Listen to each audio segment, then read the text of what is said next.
TPK Gampong Ulerubek Timur Kecamatan Senudon Kabupaten Aceh.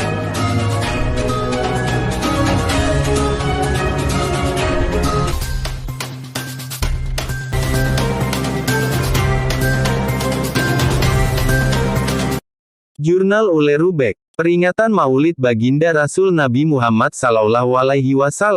Gampong Ulerubek Timur Kecamatan Senudon dimeriahkan oleh dua grup medike dari Gampong, setempat tanggal 28 September tahun 2023. Kedua grup medike tersebut dari Balai Pengajian Nurul Ihsan dan grup medike Pengajian Pendidikan Al-Quran TPQ, di Menasah Gampong setempat. Lantunan solawat, dike, syair dan kasidah yang dibawakan oleh kedua grup dike tersebut membuat anak-anak, ibu-ibu dan para pengunjung membuat Menasah Ulerubek Timur berdesakan. Menurut amatan awak media, hingga pukul 11 Menasah sudah dipenuhi berbagai lapisan masyarakat, anak-anak mendominasi Menasah.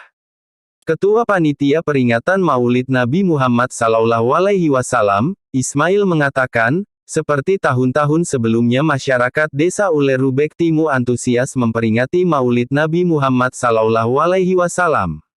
Terlihat masyarakat begitu antusias memadati halaman Menasah, tempat di mana acara peringatan Maulid Nabi dilaksanakan. Semoga peringatan Maulid Nabi Muhammad SAW menjadi pengingat kita untuk selalu meneladani dan mengamalkan ajaran Rasulullah SAW, guna meraih keberkahan dari Allah Subhanahu Ta'ala, ujar Ismail.